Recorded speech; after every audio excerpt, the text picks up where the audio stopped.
안녕하세요. 사문북스 승강기 기능사 용쌤입니다. 그래서 앞에 있는 거에 이어서 계속 한번 보도록 하겠습니다. 자, 이제 카 나오죠. 이 카는 뭐 이렇게 나오는데, 이름 읽어보시면 아마 내용은 다 앞에 했던 건 내용이고, 좀 더 다른 게 좀씩 있죠. 규정이 좀 다른 것도 있고 합니다만, 보시면 이제 시험에 나온 것만 일단 체크하면, 왼쪽에 보시면 비상조명인데, 이건 저 뒤쪽에 나올 거예요. 그쵸? 그래서 그거는 뒤쪽에 있을 것이고, 그 다음에 구출구가 보통 천장구출구, 아무 특별한 말 없으면 비상구출구는 대부분 천장구출구를 말합니다. 그래서 천장이 있는 경우에 가로 세로 길이가 0.35m에서 0.5m 이상, 저희 우리 천장에 이렇게 열고 나갈 수 있는 문이 돼 있죠. 저희 그 다음 외부에서만 열 수 있는 구조라고 그랬어요. 안에서는 못 엽니다. 안에서 열려면 열쇠가 있어야 돼. 열쇠가. 그래서 우리가 영화 보면 막 안에서도 열고 나가는데 그거는 아니라고 그랬죠. 원칙적으로. 그 다음에 이제 외부에서는 물론 열쇠 없어도 되고요. 반면에 이제 요거는 제가 기사할 때 이걸 갖다가 시험 문제를 본 적이 있는데, 2대 이상 엘리베이터가 승강로 하나 안에 같이 있을 경우에는 벽면 설치도 가능합니다. 이거를 보통 측면 구출구라고 부르는데, 카 안에서 이제 열고 옆에 있는 카로 옮겨 타는 거예요. 그쵸? 그런 경우에는 크기가 0.35에서 1.8m 이상에서, 기사에서 내가 이 문제를 본 적은 있어요. 근데 기능사에는 아마 없던 걸로 제가 얼핏 기억하는데, 혹시나 나올 수도 있으니까 어차피 기사 문제나 기능사 문제나 같이 막 섞여 나오는 경우도 종종 있거든요. 그래서 여러분들도 한번 나올 수도 있다고 생각하시고, 일단 나온 걸 먼저 외우시고 그 다음에 나올 수 있는 걸 외우는 거지, 나올 수 있는 것부터 외우는 게 아닙니다. 그래서 혹시나 먼저 외울 수 있는 거는 그 비상구출구 위에 있는 천장구출구를 먼저 외웁니다. 그래서 한번 쭉 나머지 한번 읽어보시면 되겠네요. 내용은 별로 없어요. 그 다음에 이제 카문 나오죠. 카문은 우리가 카문에 관한 뭐 심의 몇 개 나오는데, 일단 카 출입구의 유효 높이는 얼마? 2m 이상은 이미 시험 문제 나왔고요. 이거는 그 다음에 뭐 카 내부의 유효 높이도 똑같죠. 2m. 요거 하나 하고, 그 다음 우리가 카가 갑자기 정지했을 경우에 손으로 이렇게 열고 나올 수 있죠. 그 힘은 300N을 초과하지 않아야 한다고 그랬습니다. 그렇죠? 반면에 움직이고 있는, 그렇죠? 1m/s 이상의 초과해서 움직이는 가문을 여는 경우 개방하는 데는 최소 50N 이상의 힘을 요구된다고 그랬어요.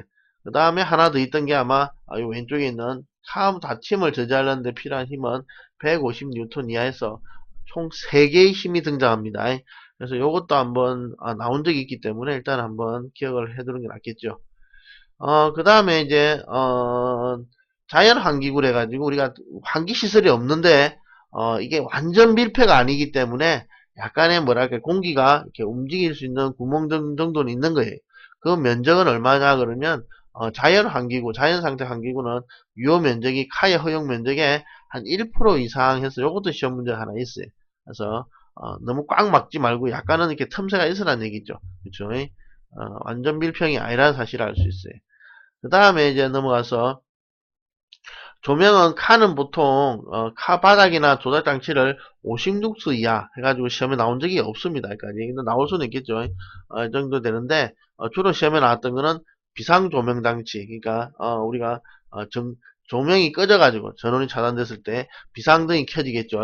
그때는 2m 떨어진 수직 명산이나 아니면 우리가 주로 호출 버튼이나 누르는 표시부와 이렇게 우리가 실제로 버튼을 눌러야 되는 그 부분이나 아니면 2m 떨어진 수직 면상에서 얼마? 2룩스 이상의 조도로 매시간 1시간 정도로 전기를 공급해주는 비상 조명 장치가 있겠죠. 그래서 이거는 전원이 꺼질 경우에 뭐 곧바로 다시 점정이 되도록 이렇게 되어 있습니다. 이 정도만 봐두시면 될 것 같아요. 자, 그러면 이제 자, 아까 카미 승강장문의 유효 출입구 높이는 아까 얼마였어요? 그쵸? 2m라 그랬죠. 요런 거 정도는 기억을 좀 해두셔도 어차피 시험 문제 계속 나와요, 이런 건. 그 다음에 고장시, 정전시 칸의 선거를 구출하기 위해서는 카 천장에, 그렇죠. 우리가 천장 구출구가 있겠죠. 비상 구출문이 있는데, 틀린 거는 뭐예요? 그럼 아까 기억나시죠? 크기가 얼마? 0.35에서 0.5m 이런 거 나오죠. 그렇죠? 나머지는 뭐 읽어보시면 뭐, 칸 내부에서 열리지 않아야 되고, 그 다음에 내부에서 열쇠를 사용해야 되고, 그 다음에 외부에서는 바로 열려야 되고, 뭐 이런 얘기, 그런 얘기를 하고 있어요. 그 다음에 이제, 기계실 조도를 물었습니다. 우리 기계실 조도는 기억나시나요? 기계실 조도는 200룩스 했죠. 되게 밝았어요. 왜냐하면 이 기계들이 있기 때문에 다칠 위험성이 커가지고 상당히 밝다고 그랬습니다. 그 다음에 이제 넘어가서 6번 기계실 저희 아까 앞에 있는 문제가 또 나오네. 아까 기계실 작업구역의 유효 높이는 얼마? 2m 이상이라고 그랬어요. 이것도 기억을 해 두시고 그 다음에 뭐 통로의 폭은 0.5m 이상 움직이는 경우 0.4 이거는 아마 제가 아마 기사 시험에서 본 적은 있어요. 이놈은. 근데 뭐 아니 우리 시험까지 안 나오고 대신에 이제 구동기 그외 회전 부품 돌아가는 물체들 위에는 얼마 정도 수직거리 0.3m 이상의 유효 수직거리는 있어야지 정비를 하거나 이렇게 유지고수 할 때 좀 편리하겠다고 했죠. 위험 부담성이 좀 줄어들겠죠. 그 다음에 이제 높이 차가 있는 바닥인 경우, 즉 단차가 있을 경우에는 최소 얼마? 0.5m 높은 단차가 있을 경우에는 보호 난간이나 발판을 사용해서 우리가 다리를 쩍 벌려가지고 올라가다 자빠지면 큰일 난다고 그랬죠. 그런 거를 방지할 수 있도록 하고 그 다음에 기계실 온도는 시험에 나왔죠. 요거하고 우리가 유압식 엘리베이터 기름 온도하고 두 개 기억해야 된다 했죠. 그래서 우리 한번 찾아서 한번 다시 한번 정리해 주시고 그 다음에 기계실은 200룩스 이상 되고 혹시나 이것도 시험에 나온 적이 있는데 한 개 이상의 콘센트 무슨 말이냐면 다른 장비를 들고 왔을 경우에 장비를 쓰려면 어떻게 돼? 전기를 꽂아야 될 거 아닙니까? 그래서 전기를 꽂을 수 있는 콘센트가 하나는 있어야지 그래도 거기다가 뭐 점검 장비라든지 검사 장비라든지 이런 걸 사용할 수 있겠죠. 그래서 한 개 이상의 콘센트가 있어야 되고 그 다음에 출입문은 시험에 나왔습니다 이미. 그래서 0.7m 이상 높이는 1.8m 이상의 금속문으로 된 기계실 출입문이 있더라. 역시 내부로는 열리지 않죠. 자, 보시면 내부로는 열리지 않도록 되어 있습니다. 그렇죠? 외부로 완전히 열리는 구조입니다. 그 다음에 내부에서는 열쇠 필요 없이 바로 열리지만 밖에서는 열쇠가 있어야지 들어갈 수 있겠죠. 그런 내기. 그 다음에 우리 비상정장치는 몇 가지 또 기준이 있겠죠. 첫 번째는 1m/s를 초과하는 경우 속도가 분당 60m/min 또는 1m/s를 초과하는 경우에는 뭐다? 점차 작동시. 왜 그런지는 앞에 설명을 했습니다. 그 다음에 1m를 초과하지 않는 경우는 하면 완충 효과가 있는 그러니까 여기 여전히 있는 게 아니고 우리 0.63m/s를 초과하지 않는 속도가 낮은 경우에는 적시 작동형이 가능하겠죠. 그러니까 1m를 초과하는 경우는 점차 작동형 0.63m/s를 초과하지 않는 이보다 낮은 경우는 적시 작동형이고 요 두 개 사이가 남죠. 0.63보다 크고 1m/s보다 작은 경우가 바로 여기 나오는 완충 효과가 있는 적시작동형이라고 생각하시면 돼요. 그 다음에 여러 개가 설치된 경우도 있겠죠. 그래서 비상정지 장치가 여러 개 설치된 경우는 전부 뭐다? 모두 점차 작동형일 거 이렇게 됩니다. 그 다음에 균형추하고 평행추에도 비상정지 장치를 살 수 있는데 그때는 속도가 1m/s를 초과하는 경우는 점차 작동해서 똑같죠 이거하고 똑같기 때문에 굳이 따로 외울 필요는 없고 대신에 얘는 완충 효과가 있는 게 필요 없이 그냥 1m/s보다 작으면 그냥 적시작동형으로 바로 되어 있다는 것만 차이가 나는 거죠. 자, 그 다음에 이제 여기 나오는 것 중 하나가 이제 우리가 자윤학할 때 점차 작동형의 평균 감속도는 얼마? 0.2G에서 1G 사이가 됩니다. 옛날에는 그냥 G라고 했는데 요즘엔 또 GN이라고 표기를 하고 있어요. 그래서 규정이 바뀐 거예요. 그냥 2014년도부터 아마 바뀐 걸로 제가 알고 있습니다. 그 다음에 비상정장치가 작동을 했을 경우에는 자동으로 복귀되는 게 아니죠. 얘들은. 그래서 우리가 비상정장치 작동한 후에는 전문가의 개입이 요구돼야 됩니다. 그러니까 저절로 막 복구돼 가지고 사용하는 게 아니고 비상정장치 작동했다는 얘기는 뭔가 사고가 생긴 거죠. 그래서 사고가 생겼기 때문에 사고가 뭔지부터 파악을 해서 그것부터 체결을 해야만 되는 거니까 반드시 전문가의 개입이 요구되는 거예요. 그 다음에 이제 비상정장이 작동했을 경우에 바닥의 기울기는 얼마를 초과해서는 안 된다? 5%를 초과해서 기울어지지 말아야 된다. 옛날에는 분수로 되어 있었는데 요즘에는 이게 5%로 바뀌어 있어요. 그 다음에 비상정장치가 옛날에는 1단, 2단 해가지고 1.3배, 1.4배가 있었는데 지금은 그거 다 없어지고 115% 이상 해가지고 옛날 시험 문제랑 달라요. 이게 아마 2013년도 아마 때 개정돼가지고 바뀐 걸로 알고 있어요. 그래서 115% 이상의 속도에서 작동하더라 라고 기억을 좀 해두시면 될 겁니다. 자, 그 다음에 요것도 하나 더 시험 문제 있네. 그래서 우리가 조속기 작동 시 조속기가 비상정장치를 작동을 시켜요. 그러면 비상정장치를 작동시키기 위해서는 비상저장시 작동시키는데 필요한 힘 이상은 있어야겠죠. 무슨 말인지 아시겠죠? 비상저장시는 저절로 작동되는 게 아닙니다. 로프에서 작동이 돼. 그래서 이 로프가 조속기의 로프에서 작동이 되는데 이 조속기 로프가 최소한 비상저장시를 땡길 때까지 필요한 힘을 갖고 있어야 될 거 아닙니까? 그렇죠? 그래서 최소 비상저장시가 물리는 데 필요한 힘의 몇 배? 2배가 되거나 아니면 300N 중 큰 값 이상 이렇게 돼 있죠. 무슨 말 이게 뜻은 이해합니까? 그러니까 조속기 로프의 힘은 최소한 비상 저장치를 물리는데 필요한 힘이 있을 거예요. 그 힘의 최소한 2배 이상을 가지고 있어야 됩니다. 그래야지 얘가 안 끊어질 거 아닙니까? 그렇죠? 그런데 최소 2배 값이 너무 작을 수도 있거든요. 그럴 경우에는 최소 300N 이게 최소값 규정인데 아무리 작아도 300N 이상은 넘어야 된다라는 얘기를 하고 있는 거예요. 그렇죠? 모르겠죠. 법규를 공부하신 분들은 이런 말이 좀 나오거든요. 그러니까 어떤 거 이상이 돼야 되는데 최소 얼마 이상은 돼야 된다. 그게 나와요. 뭐 전기 쪽에 보면 이런 게 나와요. 우리가 절연 내력 시험을 하는데 만약에 전압의 2배, 그래서 만약에 뭐 300V를 가했을 때 2배다 그러면 600V가 되죠. 만약 600V를 검사를 해라. 단 최소 500V다. 이렇게 말이 있을 경우는 어떻게 돼?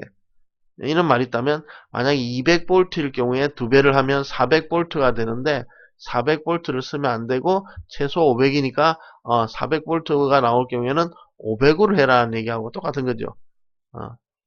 모르겠죠 무슨 말인지. 그러니까 최소 규정이 있는 겁니다. 이게 큰 값을 하라는 그 뜻이 아니고 개념은 이게 최소 규정이에요. 최소 300은 넘어야 된다 이거죠. 예.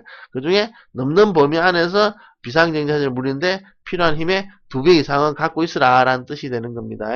그렇게 이해를 해주시면 좋겠는데 이해가 안 되나도 뭐 할 수는 없고 이거는 뭐 어떻게 더 설명을 해드릴까요? 그래서 최소 300입니다. 최소 300. 최소 300인데 300보다 큰 경우는 뭐 무조건 더 큰 힘이 필요한데도 300으로 조정할 수는 없잖아요. 300보다 작을 때는 무조건 300으로 하고 300보다 클 때는 최소 비상정장 물리는데 필요한 값을 2배로 하라는 얘기예요.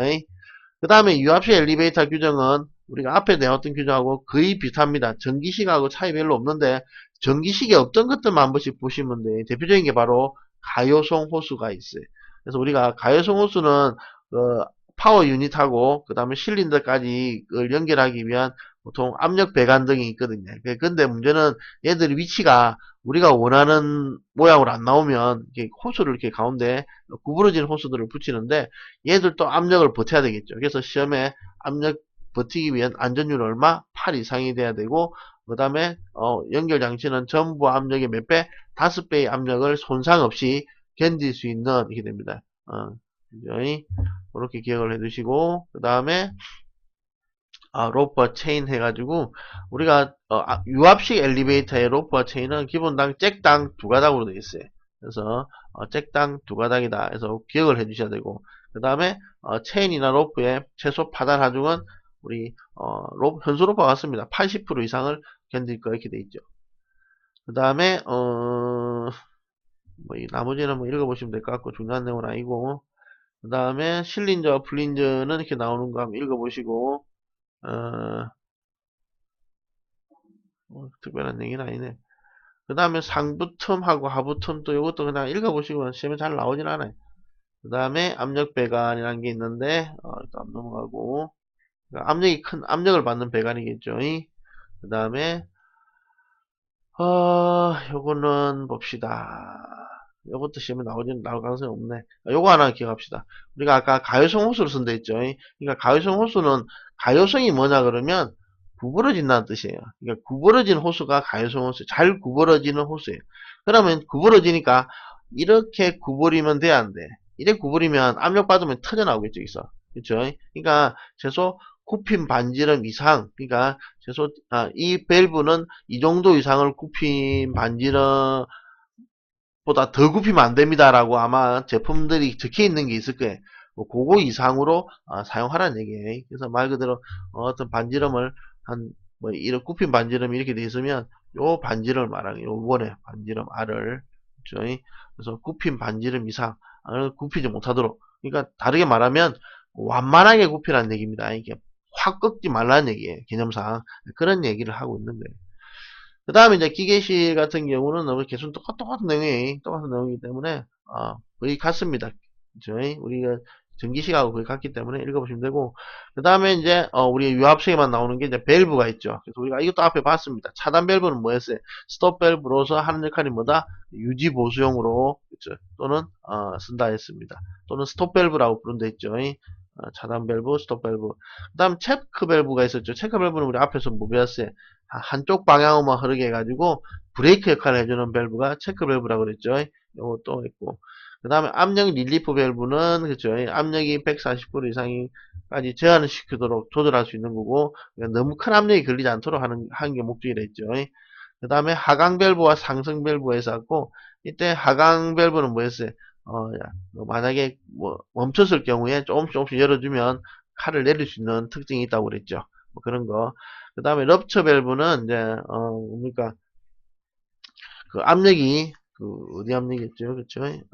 럽처 밸브는 우리가 압력 배관 파손 시, 그렇죠? 자동적으로 밸브를 닫아서 카가 뚝 떨어지는 급강하하는 것을 막아주기 위한 그런 밸브라고 그랬어요. 럽처 밸브. 여기서 솔직히 뭐, 시험 문제를 내려고 마음 숫자들 찾아서 내겠죠, 숫자들. 뭐, 얼마 이상이나, 뭐, 얼마 이상이나, 이런 거. 그래서 그런 거를 참고로 보시고, 뭐 혹시나 뭐, 엽처블브는 뭐, 0.3m/s를 더한 속도, 전격 속도에 이만큼을 더 더해가지고 도달할 때 작동되어야 한다. 뭐, 이런 거를 시험 문제 만들면 낼 수 있는 거죠. 근데 우리가 안 나온까지 막 공부하려면 너무 양이 많아요. 그쵸? 그래서 미리 공부하실 필요는 없고, 여러분들이 기출문제 보다가 또는 다른 문제를 이렇게 쭉쭉 보다가 그 문제에 나온 내용들이 있으면 이렇게 줄을 이렇게 꺼가지고 같이 외워주시면 될 겁니다. 그 다음에 이제 제가 나중에 뭐 보고 추가로 뭐 외울 문제들이 있으면 제가 나중에 또 자료를 올려드리도록 할게요.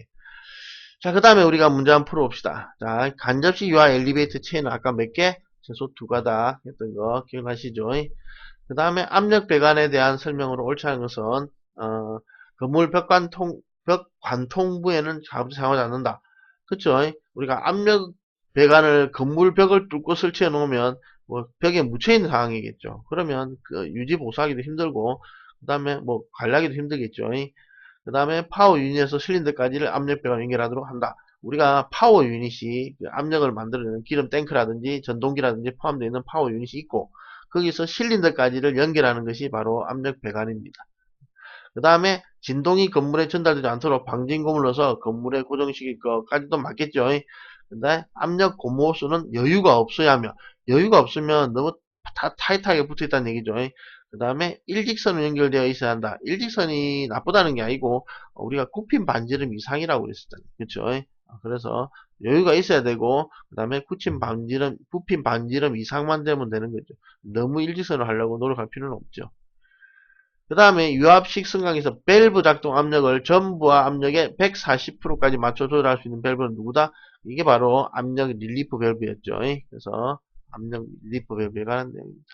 솔직히 이런 법규과정 규정들은 여러분들이 보시고 아까도 전에 앞에도 얘기했지만 어떻게 보면 이걸 읽을 수밖에 없는 이런 과목입니다. 그래서 여러분들이 이걸 왜 읽어요? 그런 개념 자체가 의미가 없기 때문에 여러분들이 공부하실 때 내가 줄을 꺼서 외울 것과 외우지 말아 외울 거를 너무 양을 늘리지 마시고 어느 정도 한계 안에서 들어올 수 있도록 먼저 문제 시험에 나왔던 문제, 그 다음에 자주 나오는 문제 이런 것들을 여러분 뒤에 기출문제 풀면서 거기에 해당하는 부분을 줄을 꺼가면서 공부를 하시는 게 제일 좋을 거예요. 저도 그렇게 했거든요.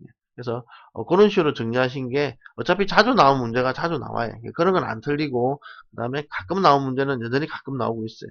그 다음에 새로 나온 문제는 내가 본 적이 있는 거라면 맞추겠지만 전혀 본 적이 없는 거라면 맞출 가능성이 드뭅니다.